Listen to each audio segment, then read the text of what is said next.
You're listening to Overdoing It, the Rhode Island Library podcast.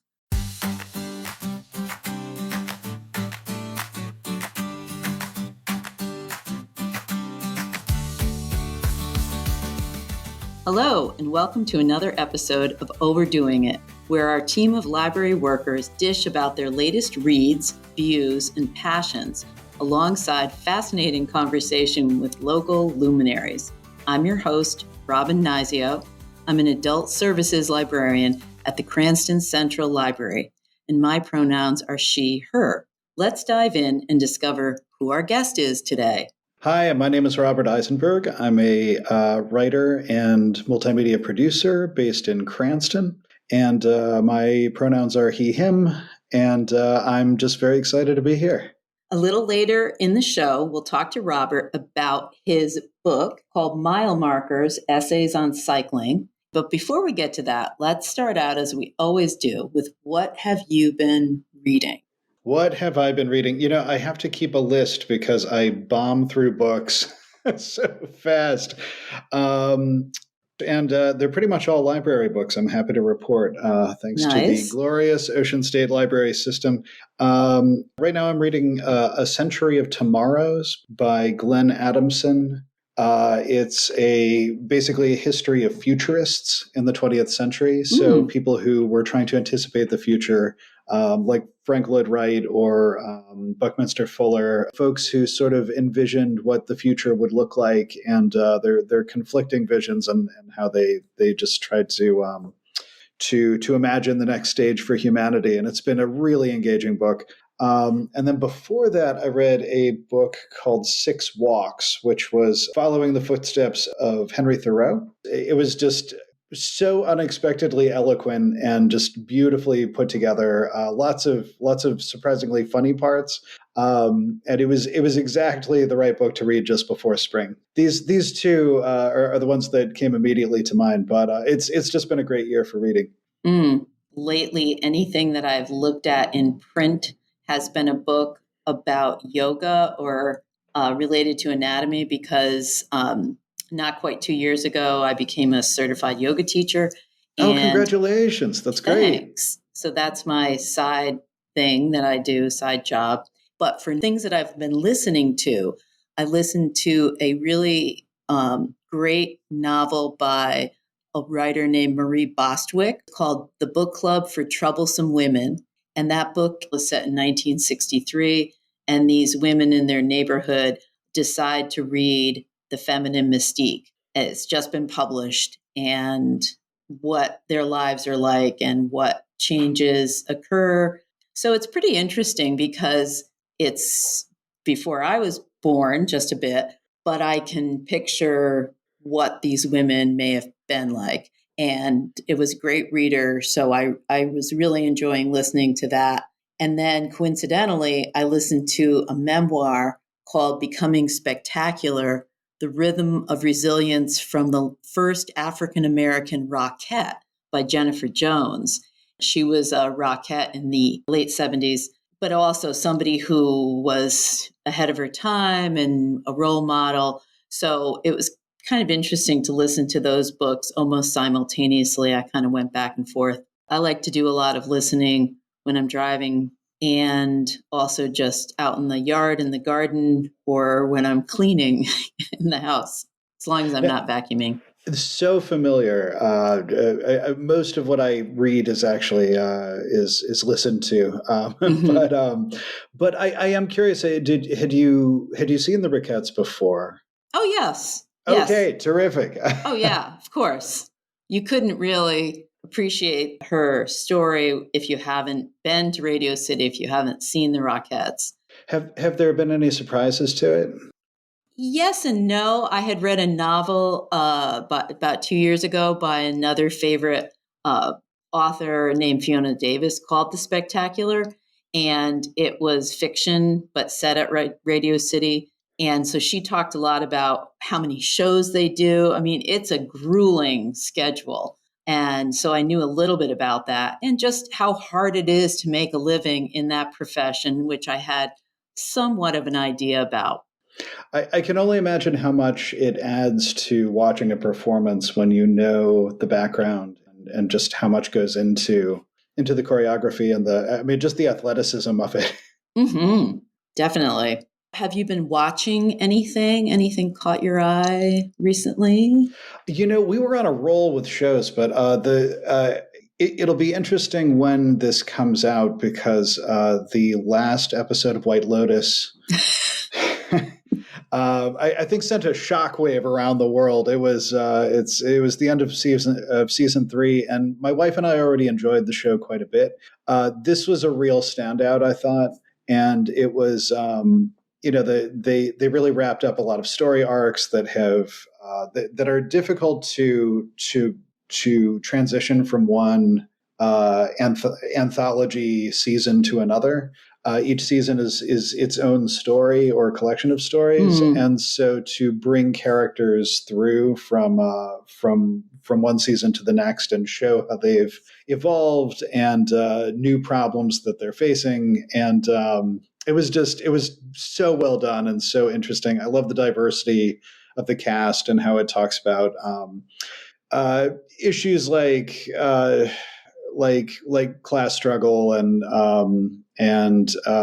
the sort of inner workings of hospitality and the challenge of trying to save face when you run a hotel while knowing that there are very, very significant issues going on in and around it.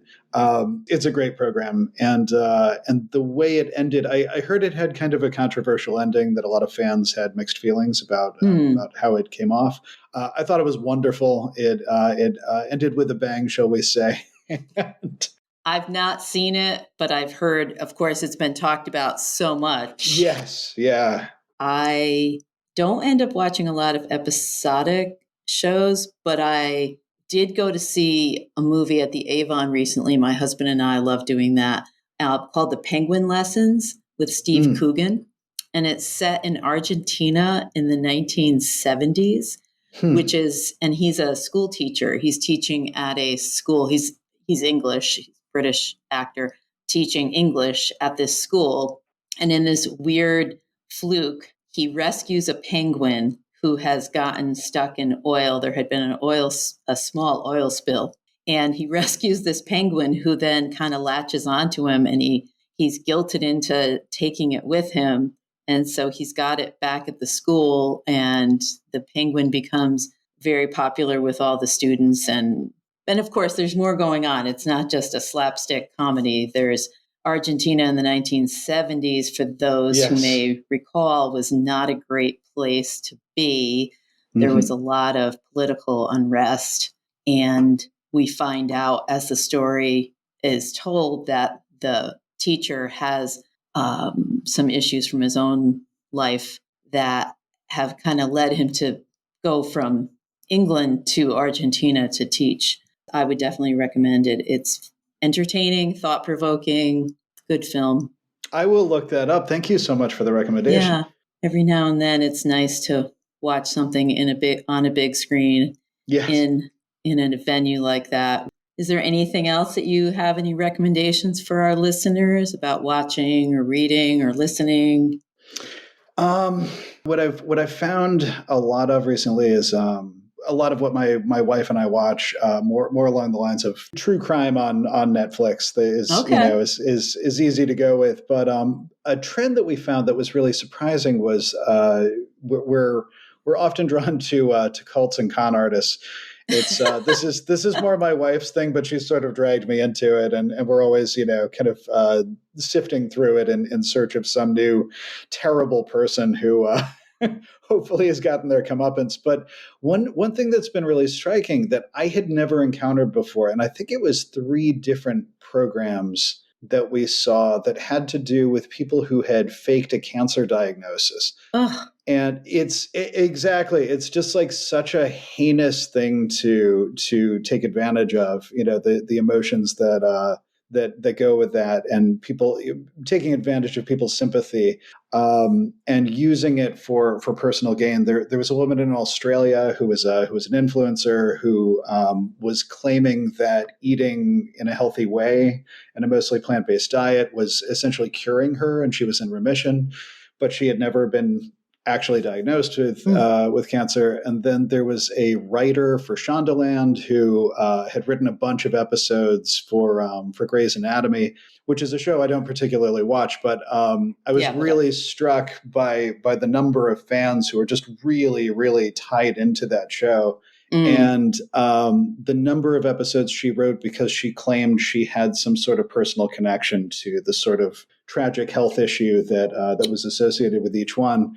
And so would trump everyone else who wanted to write for, a given episode. So it was, and then there was a third one, and I can't remember what it was, but it was three really shocking cases. And almost like a Munchausen disorder situation. And those have gotten me thinking a lot about just how, just what a taboo subject cancer was for a long time, and then how it's evolved into something that we can now talk about, which is terrific. But that there are these sort of grifter characters who have found a way to manipulate that, and that was just not to be a downer, but it was a really striking thing. And again, I had never heard of it before.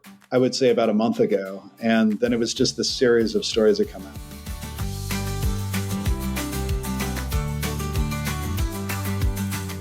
Well, on that note, we can change to a more positive topic of cycling. That sounds great. So the reason why I was connected to this episode is that I love to ride my bicycle, and I live in Pawtucket after living in Barrington for 22 years. And when I lived in Barrington, of course, I could easily get on the East Bay bike path.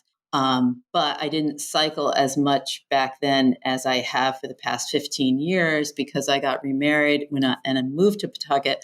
And my husband actually works full-time as a bicycle mechanic. Oh, no kidding. He's currently working for Bristol Bikes. Very good. Excellent. He has a law degree. He had worked in health insurance in Medicare compliance for years before I met him. And then he was between jobs when we met, and he had all these bicycles and all these parts. And I said, well, why don't you just work in a bike shop? So he's worked at a few different shops, and he got me set up with my hybrid. So then when your book came along, Dave said to me, oh, so you like to ride. This would be a good conversation for you to have. So I started, I read some of the book, and I wondered, what was it that finally got you to the point where you decided to put together these essays? Well, Robin, first of all, I'm ecstatic to hear that. I feel like, cycling is so popular, and pretty much everyone knows how to ride a bike. And it's such a rite of passage when you're a kid. And I feel like people rediscover it often at different points in their lives, often as I think COVID was a big motivator for a lot of people, but a lot of folks go through their garage and they're like, oh, I have this bike, I forgot. And I should probably use it. And then they remember, at least for a summer or a couple of weeks, just how much pleasure it brings. But that said, it often feels like a club or a secret society where you meet someone who really enjoys cycling on a regular basis. And it's not like we wear a badge or have any signifier on our person. You really have to tell someone that you're into cycling versus any other pursuit. And then, of course, I just want to geek out all day and ask you all about your hybrid and your husband's work. But how this came about, I have been a writer for 25 years. Mostly as a journalist, but also I've written for the theater. I've written a little bit for independent film. I have a poetry collection. There's no form of writing that I don't love. And nice. I had written about bicycle travel before for a number of different publications, and often trail systems, especially if they were new or they were, there was some new development. But most of what I had written about was travel and lifestyle and small business and dining and things like that. I hadn't really written about cycling as an experience. there was always something tied to it. So I had a column for a few months in Phoenix when I lived there for a couple of years, and I really enjoyed writing it for the Phoenix New Times. And there was usually an event or a thing that was going on. A new bike map to the city, a repair shop that had some new feature or deal or something like that. But they tended to be very roundup oriented, very functional. And I hadn't really written about what it's like to ride a bike or different aspects of different problems that we run into, different pleasures, different solutions to issues. And that became increasingly interesting to me. And that, of course, also ties to the history of cycling, which isn't very old. You think of all of the ways that people get around, and it's really not that much older than the automobile. Mm-hmm. The heyday of cycling is usually considered the late 19th century, so around the 1880s, 1890s. And that essentially was eclipsed by the invention of the automobile. Mm. So it's really not long that that cycling was a major form of transportation. But in that time, it's gone through so much development, and so many people have brought such interesting ideas to it. Now there are just so many different types of velocipedes, which is another phrase for a bike. That there are bicycles, there are recumbent bicycles, there are e-bikes, there are tricycles, there are adaptive cycles for people with mobility challenges. It's just an incredibly versatile machine, and the more I started thinking about it, the more I was like, they're just limitless things you can talk about, and talk about at length, and talk about in a personal way, and make sort of journalistic and literary, which is my favorite combination of nonfiction. Hopefully, I pulled it off. So I started writing these and publishing them in various venues, some of them on a blog, some of them in larger publications. And eventually it just seemed inevitable that I would turn this into a book, as I have with previous collections of essays. It just, as soon as I crossed a certain threshold, it was like, well, now I want to finish it. I have a critical mass of words and topics and different types of essays. And now I can start arranging them and figuring out what additional material would tie it all together. And when I had it honestly was one of the easier things I've ever done, because it's such a pleasure to write about. And all of the topics just leapt off the page to me, and we're just a blast to research. Excellent. Yeah, I love to hear people, what they do with their bike, where they ride. And because of my husband's interest, he also always watches the Tour de France. And yesterday he was watching the Paris-Roubaix cycling event, and, just watching professional cyclists, that's a whole nother thing, a whole nother level that people like you and I can't even imagine. One of the myths I had to dispel early on, that people would say, like, oh, it's about cycling, that's cool, but I'm not like a great cyclist. And I'm like, this is the book for you then, because it's not designed for great cyclists. It's designed very specifically for ordinary cyclists who have an interest in, a general interest in what the bicycle can do, and its many different forms, and so on. But it's not about usually racing. It's not about people who cross continents. It's not about anything really. Very few of the people that very few of the topics that I tried to cover are things that ordinary people couldn't do, or that ordinary people wouldn't think about.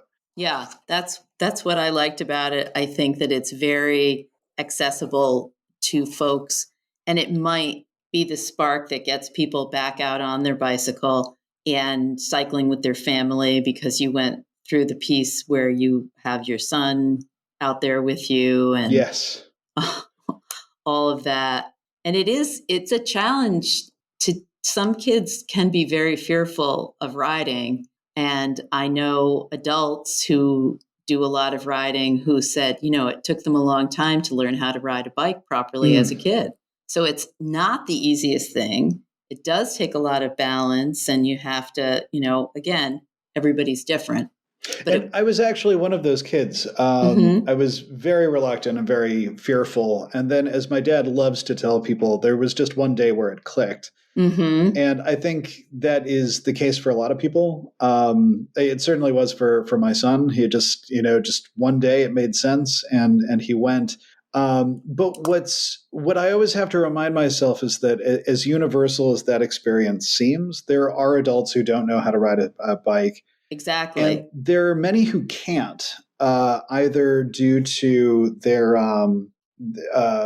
either because of physical issues that they have, or because they might not have depth perception. They might have. I've heard that if you have hearing issues, that can sometimes throw off your balance. So with the vestibular system. Exactly. So what's really nice is that, again, as cycling becomes more adaptive and as more people are figuring out different ways to engineer it, yes, they're making it as universal as it should always have been, I suppose.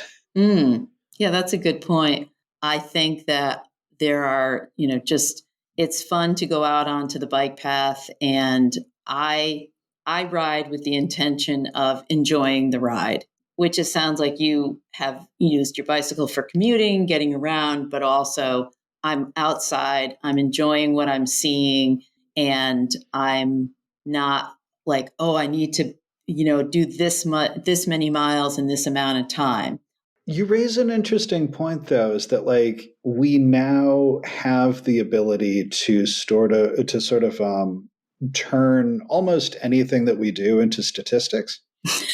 So, and that can be a huge pleasure. Like, I can't think of how many times as a kid I thought, wow, it would be really nice to be able to track how many miles I'm riding, or how many calories I'm burning, or the speed I'm going.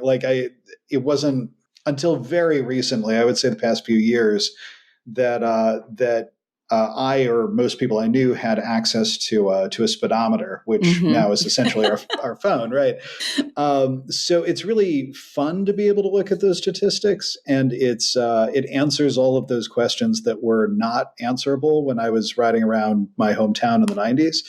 However, as soon as it starts to feel like a video game, like I'm trying to hit certain marks, it just kills all the fun. Yeah. Like I really have to untrain myself to do that. And it becomes less of a sort of soulful experience and more of a project I have to complete. And I never want it to be that. Even when I'm commuting, even when it's a functional way of getting around, it just it feels like there's just this purity that ends up getting sullied. Yeah. So I think it could be a function of the fact that when cycling was one of the few things that I was able to do as a kid, because I had this very minor birth defect, which could have been easily corrected, but it didn't get corrected in a timely fashion. So I have hip replacements that I got my first one when I was 33. So everybody was always worried about me hurting myself. So I could ride a bicycle and I could swim, but I didn't I never ran or anything. So I just, re-entered the cycling, thanks to Tom, my husband.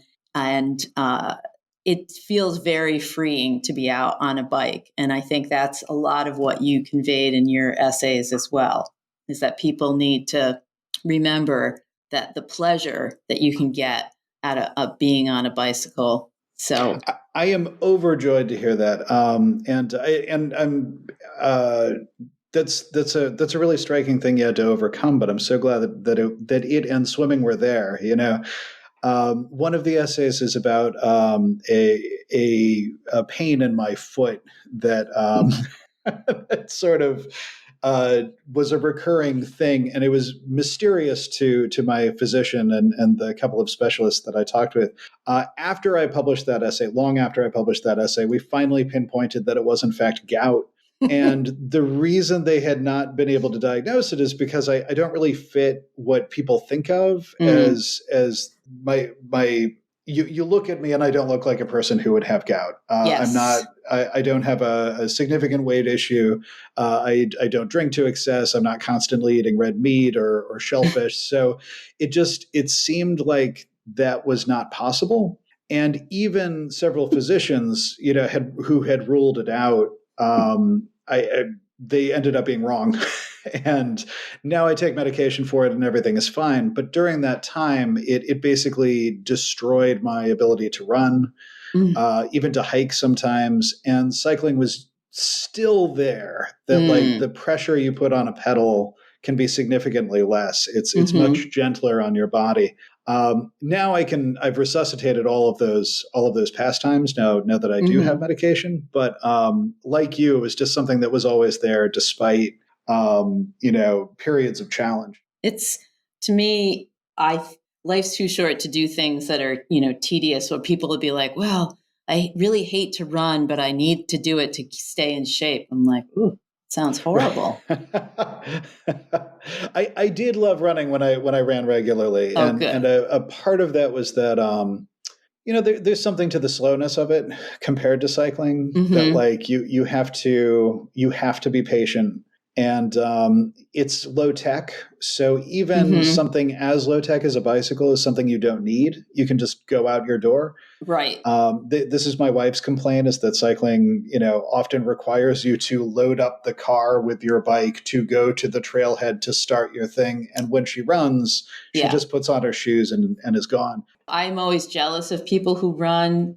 Obviously, you can walk, but it's not quite the same. It's not quite the same. Yeah, exactly. That's why I started to just ride from our house and just go do the neighborhoods near where I live, which happen to be pretty calm in the morning. And that's where I mostly go.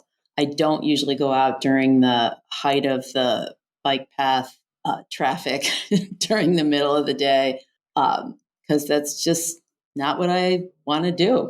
Now, if you're in Pawtucket, then you must be relatively near the Blackstone trailhead. Yes. Well, we're right near the boulevard, Blackstone Boulevard. Oh, okay. Oh, great. Yeah. Okay, So I'm very at that good. part so of practically Pawtucket. on the east side, right? Yeah. Yes. East side okay, adjacent. Very good. And I met a woman at a yoga class that I was attending on the weekend who recently relocated to Providence. And she's originally from Sweden, and she mentioned something about her bicycle, and she didn't know how to get to the bike path. And I said, well, maybe we can connect and we can ride together at some, just so I could show you where to go.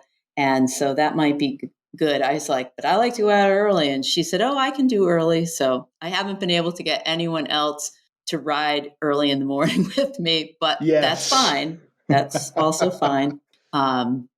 If I ride with my husband, it's got to be later. It's such a wonderful way to connect with new people, and I hope I hope that pans out. Yeah, it'll be fun. So we have a segment that we call The Last Chapter, and we talk about either a library or bookish related question. So today I decided to ask, do you have a favorite book related to cycling?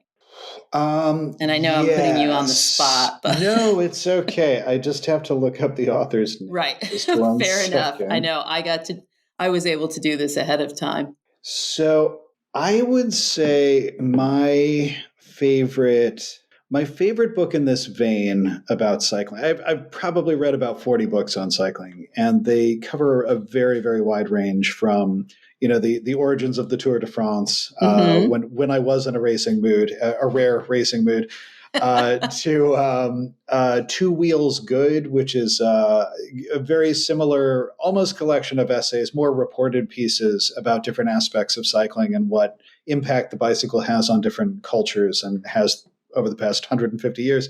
But in terms of this sort of more personalized style, I love reading about bicycle touring and people who have traveled really incredible distances sometimes.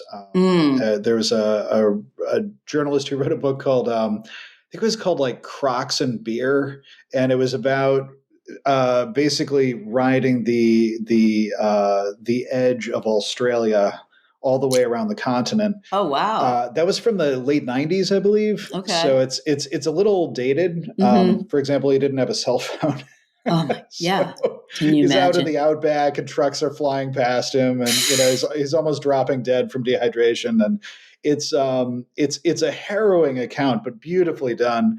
And interestingly enough, even though he was a journalist in Sydney when he started and took this kind of sabbatical, he's originally from New Hampshire. So there was this sort of like this New England connection that I felt with this guy that Wow. was just really, really striking. But travelogues tend to be in the first person, which I'm always drawn to. Yes. My favorite kind of nonfiction is where it's in the first person. It's about the author.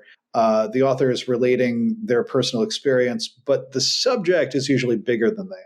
Mm-hmm. So they're investigating some larger theme or some phenomenon or some place, and they are doing it in this way that's very relatable because they're discovering it at a pace that the reader can understand.